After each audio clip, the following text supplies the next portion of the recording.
amawulire agennako omubaka owa Kalangala obaka omukyala bw'atyo afudde, era nga mawulire mabi mu nkambi eya Nuupu. Bw'atyo omubaka Nakimuli, nga ono mubaka wa Kalangala District Woman MP Helen Nakimuli, bw'atyo afudde oluvannyuma lw'okugenda ku sajjale gy'atasobodde kubeera nga asimattuka, kubadde kulongoosebwa kwatasobodde kubeera nga asimattuka.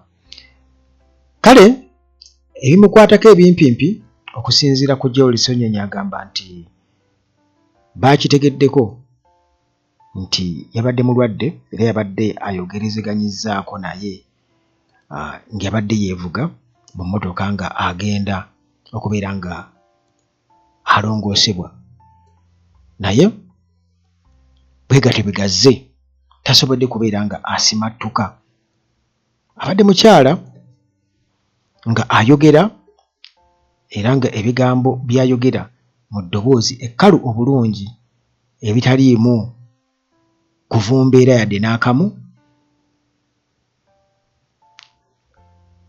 nti abadde omukyala ajjayo ensonga ye bw'aba asazeewo okubeera nga agiggyayo. Kati Sanyonyi atutegeezezza nti omukyala ono Helen Nakimuli yafudde oluvannyuma lw'okulongoosebwa naye n'atasobola kubeera nga asimattuka. Naye ndowooza nga sinnaba kubeera nga nkuwa biki ebimukwatako na biki bimumwogerako, naalibadde nsooka kukuwa ddoboozi lye n'osooka omuwulira butya bw'abadde ayogera omukyala ono, kubanga abadde mukyala w'amaanyi era ng'ensonga azisimba bulungi nnyo. Shadow Minister wa Information bwe nkitegeddeko. Dini abamu mutudde musirise mugamba ate maama bwe naayogera banampa emmotoka, bwe naayogera tebannwane.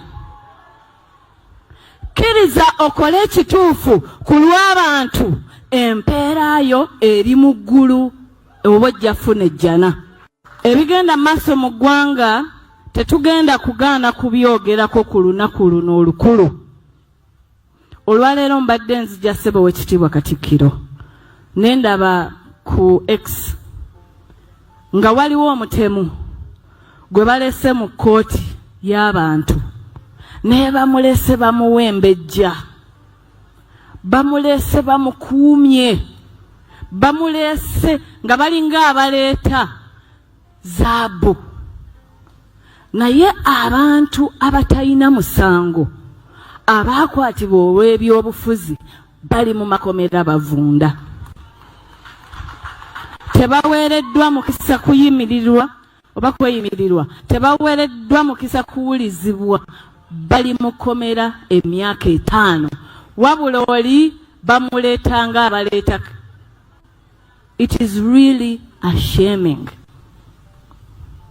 Eggwanga lyaffe tetulikkiriza kugenda eyo gye tutaagala ligende. Nze ndi mwana wa buwala ate Omuganda. Taata waffe yatukuza atugamba tutambulire mu kkubo eggolokofu, tutambulire mu mazima, twogerenga amazima gatufuulenga ab'eddembe. Ekituufu kiri nti eggwanga lye liraga embeera mbi, naye ffenna tutudde tusirise. Ne bannaddiini abamu mutudde musirise mugamba ate maama bwe naayogera banampa emmotoka, bwe naayogera nga badde asobola okukola emirimu gye gyonna obulungi bwayo, naye abasoba bategeezezza nti ino abadde ne secondary operation ena kimanya ate abadde ategeezezaako n'abakulembeze nga looku n'abalala alina operation eno. So kiri routine omuntu oluusi aba ng'alina okukola operation olw'obulwadde bw'alina kirimu ntasobola kiyakuga osobola okugamba. Okay.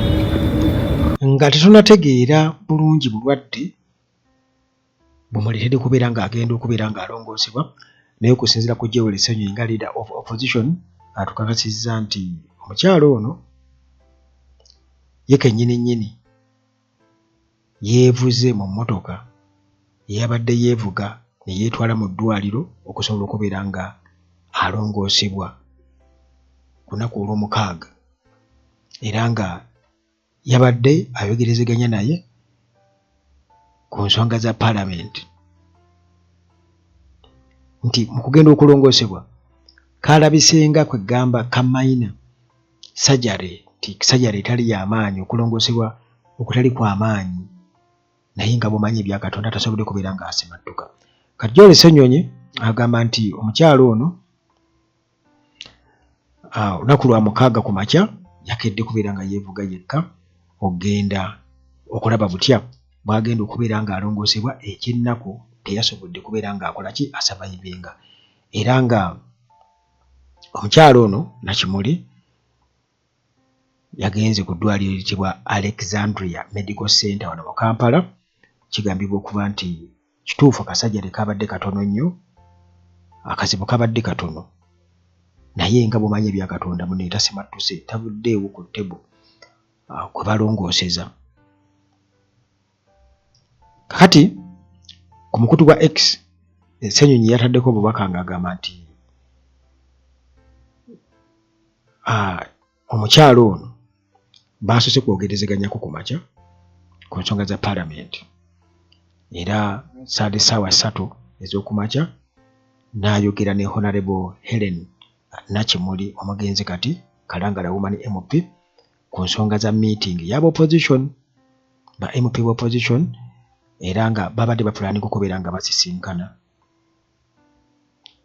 lunaku olwa Monday naye ojjukira nti ono abadde akola nga shadow minister for information bw'ati bwe yawandiise ku mukutu gwa X agamba nti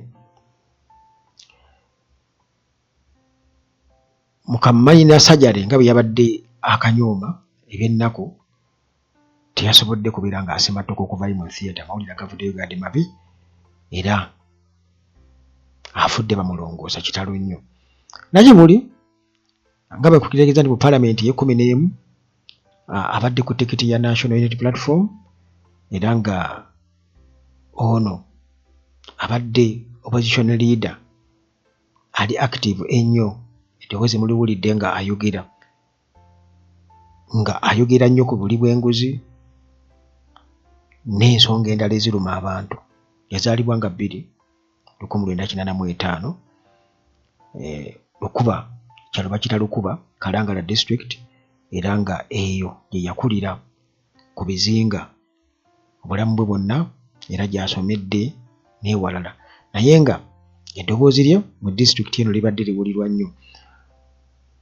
Bw'atyo mu kalulu 2021 yamegga Aida Nabayiga era n'ayingira paalamenti n'abeera nga yalaga nti mwetegefu nnyo okubeera nga akolera abantu b'oku bizinga naddala ku nsonga z'ebyobulamu, transport, ebyentambula wamu n'obukuumi.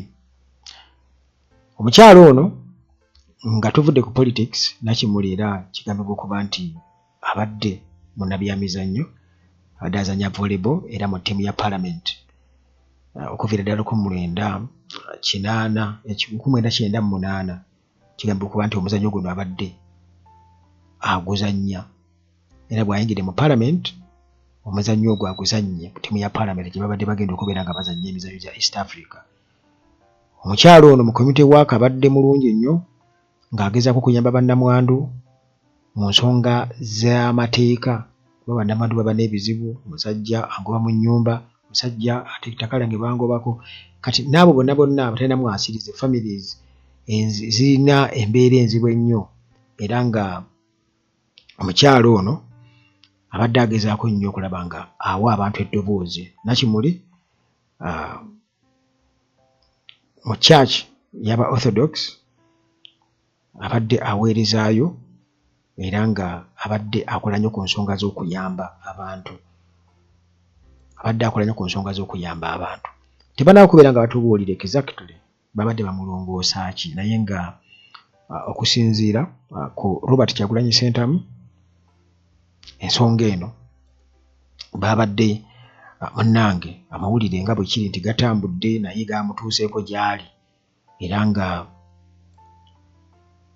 mu statement gy'awadde Kyagulanyi yamwogeddeko ng'omukyala abadde omulungi ennyo atazzikawo era amawulire ge ag'okufa gatukubye wala nnyo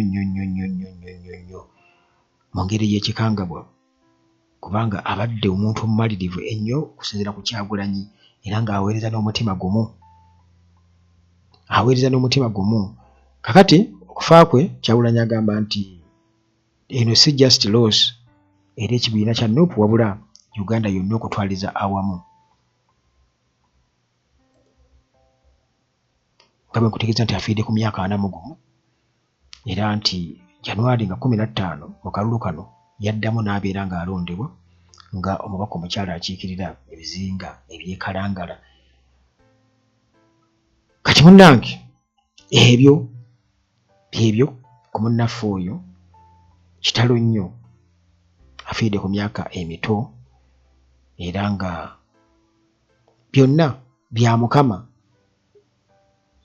mukama nti owisanga nti omuntu gwe wali badde osuubira okuba nti oba oli awo katugeze abali mu kkomera bye yali ayogerako naye ng'ate bo gye bali oba oli awo n'abamu bali bata naye ate ye munnange bw'atyo Mukama amujjuludde famire ye tubasabira babeere abagumu emikwano n'ab'eŋŋanda bonna kyo kitalo tetunaba kubeera nga tufuna ebisingawo ennyo ku famire ye nti oba mwami we oba abaana be tetunaba kubeera nga tubitegeera byonna tujja kuba nga tubitegeera n'enteekateeka ez'okuziika tujja kuba tubimanya byonna okutwaliza awamu Mukama akuume